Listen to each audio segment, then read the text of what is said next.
सिद्धिविनायक मंदिराच्या दानपेटीत घोटाळा झाल्याचा उपमुख्यमंत्री एकनाथ शिंदेंचा खळबळजनक आरोप। नाव न घेता तत्कालीन अध्यक्ष आदेश बांदेकरांवर निशाणा। दोषी आढळलो तर फासावर द्या, आदेश बांदेकरांचा संताप।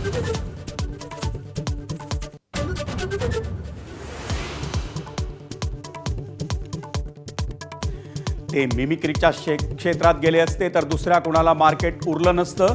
राज ठाकरेंचं नाव न घेता मुख्यमंत्र्यांची टीका, तर मिसिंग लिंकवरून टीका करणारे महाराष्ट्रद्रोहीच, एकनाथ शिंदेंचाही हल्लाबोल।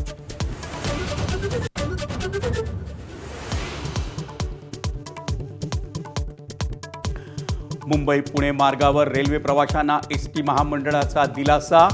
उद्यापासून 200 अतिरिक्त बस फेऱ्या ई शिवनेरीसह साध्या बसेसही धावणार। परिवहन मंत्री प्रताप सरनाईकांची घोषणा।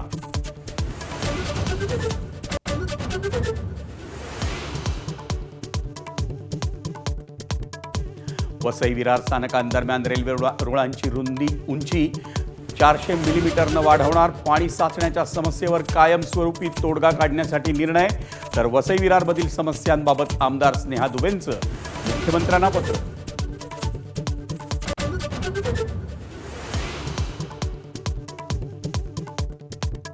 राज्यभरात विविध ठिकाणी महाराष्ट्र एटीएसची धडक कारवाई। नवी मुंबईतून तिघांना घेतलं ताब्यात। पाकिस्तानी गँगस्टर शहजाद भट्टीशी संपर्क ठेवल्याचा संशय।